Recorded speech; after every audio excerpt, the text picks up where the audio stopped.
സാന്ദ്ര ഉന്നയിച്ച വിഷയങ്ങൾ എന്തായാലും ഒരു ടെലിവിഷൻ ചർച്ചയിൽ നമുക്കിത് പറയേണ്ടി വന്ന ഒരു പക്ഷേ ഇതൊരു അവസരമായതുകൊണ്ട് സാന്ദ്ര ഉന്നയിച്ചതാണ്. എന്തായാലും ബോധപൂർവമായി എനിക്കിത് എല്ലാവരും അറിയേണ്ട കാര്യങ്ങളാണ്. ഇവിടെ നടക്കുന്ന കാര്യങ്ങൾ ഈ പറയുന്ന സെക്രട്ടറി അവിടെ ഇരിക്കുന്ന ആരോട് ഇപ്പൊ ലിസ്റ്റിൻ പറഞ്ഞ മറുപടികൾ തന്നെ ആയിരിക്കും അവിടെ ഇരിക്കുന്ന മറ്റു ഭാരവാഹികളോട് ചോദിച്ചാലും അവർക്കും പറയാനുള്ളത്. കാര്യം ഉത്തരവില്ല. നമ്മൾ ചോദിക്കുന്ന കാര്യങ്ങൾക്കൊന്നും ഉത്തരവില്ല. ഇപ്പൊ എന്റെ കൂടെയുള്ള ഷീല കുര്യൻ എന്ന് പറയുന്ന വ്യക്തിയും ഞാനും ചേർന്ന് ഒരു കുറച്ച് നമുക്കുള്ള കുറെ കാര്യങ്ങൾ ഇവരെ ചോദ്യം ചെയ്തുകൊണ്ട് ഒരു കത്ത് അയച്ചിരുന്നു. അതിന് മറുപടിയായി വന്നത് ഷോക്കോസ് നോട്ടീസാണ്. ഇതാണ് ഒരു അസോസിയേഷൻ ചെയ്യുന്ന കാര്യങ്ങൾ. നമുക്ക് മറുപടിക്ക് പകരം അവർ തരുന്ന ഷോക്കോസ് നോട്ടീസാണ്. പിന്നെ അതിന് ഇഞ്ചക്ഷൻ എടുക്കാൻ വേണ്ടി നമുക്ക് 35,000 രൂപ ചെലവാണ്. ഇത് എല്ലാ നിർമ്മാതാക്കളെ കൊണ്ടും ഇത് സാധിക്കില്ല. ഒരു ചോദ്യം ചോദിച്ചതിന്റെ വിലയാണ് ഈ പറയുന്നത് 35,000 രൂപ എന്ന് പറയുന്നത്. മാത്രമല്ല ഇപ്പൊ ഈ പർദ്ദയ്ക്കിട്ട് വന്നത് സംഘടനയെ മോശമാക്കാൻ ബോധപൂർവ്വം നീക്കം നടത്തി എന്ന് പറഞ്ഞ് വേറൊരു നീക്കം കൂടി ഉണ്ടാവും. അങ്ങനെ പ്രതീക്ഷിക്കുന്നുണ്ടോ? അവരെന്ത് വേണേലും പറഞ്ഞോട്ടെ, എനിക്ക് എന്റെ നിലപാടുണ്ട്. ഞാൻ എന്റെ നിലപാടിൽ ഞാൻ ശക്തമായി നിൽക്കുന്നു. അവരെന്ത് വേണേലും അവർ പറഞ്ഞോട്ടെ. അവരൊരു കൂട്ടമാണ് അപ്പുറത്ത് നിൽക്കുന്നത്, ഞാൻ ഒറ്റയ്ക്കുമാണ്. ഒരു കൂട്ടം പുരുഷന്മാർക്കെതിരെ ആണ് ഞാൻ ഈ സംസാരിക്കുന്നത്, ശക്തരായ പുരുഷന്മാർക്കെതിരെ. അപ്പം അവിടെ നിന്ന് ആക്രമണം ഉണ്ടാവും എന്നുള്ളത് ഞാൻ പ്രതീക്ഷിക്കണമല്ലോ. സാന്ദ്ര, നമുക്കറിയാം ഈ സിനിമാ മേഖലയിലേക്ക് പുതിയ ആളുകൾ കടന്നു വരണം, പുതിയ സിനിമകൾ ഉണ്ടാവണം, നല്ല സിനിമകൾ ഉണ്ടാവണം. അവിടെ പുതിയ നിർമ്മാതാക്കൾ ആവശ്യമാണ്. ഇന്നും പഴയ ആളുകളല്ലോ വേണ്ട, പുതിയ ആളുകൾ വരണം. അതിൽ വനിതകൾ ആ രംഗത്തേക്ക് വരുന്നുണ്ടെങ്കിൽ വളരെ സ്വീകാര്യതം ആവണം. ഇതാണ് നമ്മൾക്ക് പൊതുവിൽ പ്രതീക്ഷിക്കുന്നത്. പക്ഷേ ഇത്തരം ഒരു സമീപനമല്ല ഒരിക്കലും അവിടെ ഉണ്ടാകുന്നത്. അവിടെ ഒരു കോക്കസ് കളിക്കുന്നു എന്ന് അങ്ങനെ തന്നെയാണോ സാന്ദ്ര ഉദ്ദേശിക്കുന്നത്? തീർച്ചയായിട്ടും അതെ. അവിടെ പടങ്ങൾ ചെയ്യാനായിട്ട് വരുന്ന നിർമ്മാതാക്കളെ പേടിപ്പിച്ച് ഓടിക്കലാണ് അവരുടെ ഒന്നാമത്തെ കാര്യം എന്ന് പറയുന്നത്. രണ്ടാമത്തെ കാര്യം എന്ന് പറയുന്നത് ഇപ്പൊ ഈ ലാഭനഷ്ട കണക്കുകൾ തന്നെ പുറത്തു വിട്ടത് എന്തുകൊണ്ടാണ്? ഇവിടെ മറ്റ് ഇൻവെസ്റ്റേഴ്സ് ഉണ്ടാവരുത്, ഇവിടെ പുതിയതായിട്ട് വരുന്ന നിർമ്മാതാക്കൾ ഇവിടെ ഉണ്ടാവരുത്. അതുവഴി എന്ത് സംഭവിച്ചു? ഇവിടെ പടങ്ങൾ കുറഞ്ഞു, സിനിമകൾ കുറഞ്ഞു, ഇവിടെ ആളുകൾക്ക് ടെക്നീഷ്യൻസിന് വർക്കില്ലാണ്ടായി. പരോക്ഷമായി ഇൻഡസ്ട്രിയെ മുഴുവനാണ് ഇത് ബാധിച്ചത്. മനസ്സിലായോ? ഇത് ഇവിടെ ഇപ്പോ ഒരു സമയത്ത് ഒരുപാട് ഇൻവെസ്റ്റേഴ്സ് ഉണ്ടായിരുന്ന ഒരു ഇൻഡസ്ട്രിയാണ്. ഇവിടെ ഇപ്പൊ പറയാൻ ഒരു ഇൻവെസ്റ്റേഴ്സും ഇല്ല, എല്ലാരും പേടിച്ചോടി. മുഴുവൻ നഷ്ടമായിട്ടുള്ള ഒരു ഇൻഡസ്ട്രിയാണ് ഇത് എന്നുള്ളതാണ് പൊതുസമൂഹത്തിന് കിട്ടിയ ഒരു പിക്ചർ. സാന്ദ്ര, ഒരു കാര്യം കൂടി, ഇപ്പം ലിസ്റ്റിൻ പറഞ്ഞ വഴിക്ക് പറഞ്ഞതായി കേൾക്കുന്നു, ഈ ലോ ബഡ്ജറ്റ് സിനിമകൾ നിർമ്മിക്കുന്നവരെ പ്രൊഡ്യൂസറായി അത്ര കണ്ടങ്ങ് അംഗീകരിക്കില്ല, അതിന് പ്രോത്സാഹനമില്ല എന്ന സൂചന അദ്ദേഹത്തിൻ്റെ വാക്കുകളിലുണ്ടായിരുന്നു. യഥാർത്ഥത്തിൽ സിനിമയുടെ ബജറ്റ് അല്ലല്ലോ, നല്ല സിനിമയാണ് എന്നതല്ലേ മാനദണ്ഡമാവേണ്ടത്? തീർച്ചയായിട്ടും അതെ. അതാണ് ഞാൻ പറഞ്ഞത്. ലിസ്റ്റിനെ പോലുള്ള ആളുകൾ പലതും അറിയാതെയാണേലും വായിൽ നിന്ന് വന്നു പോകുന്ന ചില സത്യങ്ങളുണ്ട്. ഇവിടെ നടക്കുന്ന കൊള്ളരുതായ്മകൾ ഇതെല്ലാവരും മനസ്സിലാക്കണം. ചെറിയ സിനിമകൾ ചെയ്തതും നിർമ്മാതാവാണ്, ഒരു സിനിമ ചെയ്ത ആളും നിർമ്മാതാവാണ്. ഒരു വീട് ചെറുതാണേലും വലുതാണേലും വീട് വെച്ച ആള് തന്നെയല്ലേ? അത് മാറുന്നില്ലല്ലോ. അതിവര് മനസ്സിലാക്കുന്നില്ല. ഇതെന്താന്നറിയാം, ഇവരുടെ കുത്തകയാക്കി വെച്ചുകൊണ്ടിരിക്കാനായിട്ടുള്ള ഒരു അടവാണിത്. അവര് കൂടുതൽ ആൾക്കാരെ അസോസിയേഷനിലേക്ക് കൊണ്ടുവരാതിരിക്കുകയും ഇത്ര കുത്തകയായിട്ട് അവർക്ക് മാത്രം ജയിച്ച് അവർക്ക് മാത്രം കൈയടക്കി വെക്കാനായിട്ടുള്ള ഒരു അസോസിയേഷൻ. ഇപ്പൊ പോലും അവരൊരു അസോസിയേഷൻ ബിൽഡിംഗ് അവിടെ ഉണ്ടാക്കിയിട്ടുണ്ട്. ഒരുപാട് കോടികൾ ചെലവാക്കി അമ്മയിൽ നിന്ന് കടം വാങ്ങിയൊക്കെയാണ് ഈ അസോസിയേഷൻ ബിൽഡിംഗ് ഉണ്ടാക്കിയേക്കുന്നത്. എന്തിനു വേണ്ടി? ആർക്ക് വേണ്ടി? ഇവർക്കിരുന്ന് കള്ളു കുടിക്കാനും, ഞാൻ വേറെ വാക്ക് ഉപയോഗിക്കുന്നില്ല, എല്ലാം അവിടെ നടക്കുന്നുണ്ട്.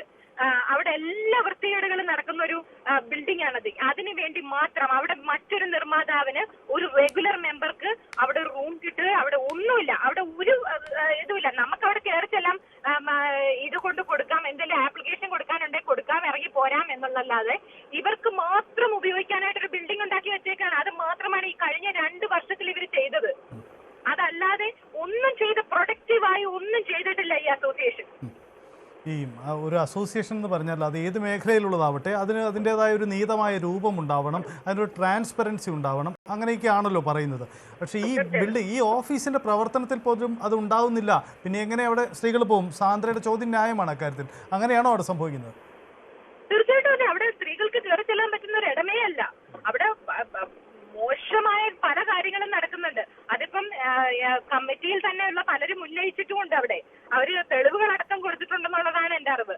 അപ്പം വളരെ മോശമായ കാര്യങ്ങൾ പ്രൊഡ്യൂസേഴ്സ് അസോസിയേഷനിൽ നടക്കുന്നുണ്ട്. ഇതൊന്നും പുറത്തേക്ക് വരുന്നില്ല എന്നുള്ളത് മാത്രമേ ഉള്ളൂ. ഇവിടെ ഒരു സാന്ദ്ര തോമസിന്റെ ശബ്ദം മാത്രമേ പുറത്തേക്ക് വരുന്നുള്ളൂ. ഇവർക്കെതിരെ പുറത്ത് വന്ന് സംസാരിക്കാൻ എല്ലാവർക്കും ഭയമാണ്. ആ ഭയത്തെ മാറ്റി നിർത്തി പുറത്ത് വന്ന് സംസാരിച്ച് എന്താ പറയാ, ഒരു എല്ലാവർക്കും വേണ്ടിയിട്ടുള്ള ഒരു അസോസിയേഷൻ അല്ലേ ഇത്. അത് അങ്ങനെയായി മാറണം. ഒരു കുത്തകയാക്കി വെച്ചുകൊണ്ടിരുന്നു കഴിഞ്ഞാൽ ഏതൊരു സംഘടനയും മുരടിക്കും. ഇപ്പൊ അത് മുരടിച്ച അവസ്ഥയിലാണ്. ചോദ്യം ചെയ്യുന്നവർ ഭാരവാഹിത്വത്തിലേക്ക് വരണ്ട, അങ്ങനെയെങ്കിൽ ഈ കാര്യങ്ങൾ മുന്നോട്ട് പോകില്ല, അങ്ങനെ അവർ ഭയപ്പെടുന്നുണ്ടോ, അങ്ങനെ കരുതുന്നുണ്ടോ സാന്ദ്ര? തീർച്ചയായിട്ടും അതെ, തീർച്ചയായിട്ടും അവർ അങ്ങനെ ഭയപ്പെടുന്നത് കൊണ്ടാണല്ലോ കഴിഞ്ഞൊരു മീറ്റിംഗില് ഇനി നിങ്ങളെ എല്ലാം എഴുന്നള്ളിച്ചുകൊണ്ട് പോകാം എന്നുള്ളൊരു വാക്ക് ശ്രീ ജി സുരേഷ് കുമാർ പറഞ്ഞത്. അദ്ദേഹം അതുകൊണ്ട് ഉദ്ദേശം എന്താണെന്ന് എനിക്ക് മനസ്സിലായില്ല. അദ്ദേഹം ചെയ്തതും സിനിമയാണ്, ഞങ്ങൾ ചെയ്തതും സിനിമയാണ്. അപ്പൊ സ്ത്രീകളെ അദ്ദേഹം കൊച്ചാക്കി കാണേണ്ട കാര്യം എന്താണെന്ന് എനിക്ക് മനസ്സിലാവുന്നില്ല. അപ്പം എല്ലാവരും നിർമ്മാതാക്കളാണ്, സ്ത്രീ ആണെങ്കിലും പുരുഷനാണെങ്കിലും നിർമ്മാതാവ്. ഒരു സിനിമയ്ക്ക് പൈസ മുടക്കിയാൽ അവർ നിർമ്മാതാവാണ്, അവർ ആ സംഘടനയുടെ ഭാഗമാകേണ്ടവരാണ്. അല്ലാതെ ഞങ്ങൾ വലുത് നിങ്ങൾ ചെറുത്, അല്ല ഞങ്ങൾ സീനിയർ നിങ്ങൾ ജൂനിയർ എന്ന് പറഞ്ഞ് കൊച്ചാക്കേണ്ട കാര്യമില്ല. സാന്ദ്ര, ഇപ്പോൾ ആശയമുള്ളവർക്ക്, കഴിവുള്ളവർക്ക് ആർക്കും സിനിമയുടെ ഭാഗമാകാവുന്ന ഒരു കാലമാണല്ലോ. പ്രത്യേകിച്ച് സംവിധായകരായ വളരെ പുതുമുഖങ്ങൾ വരുന്നു. ഇപ്പം മമ്മൂട്ടിയെ പോലെയുള്ള നടന്മാർ വളരെ പുതുമുഖങ്ങളായവർക്ക് അവസരം നൽകുന്നു, ഡേറ്റ് നൽകുന്നു, അവർ മുൻനിരയിലേക്ക് ഉയർന്നു വരുന്നു.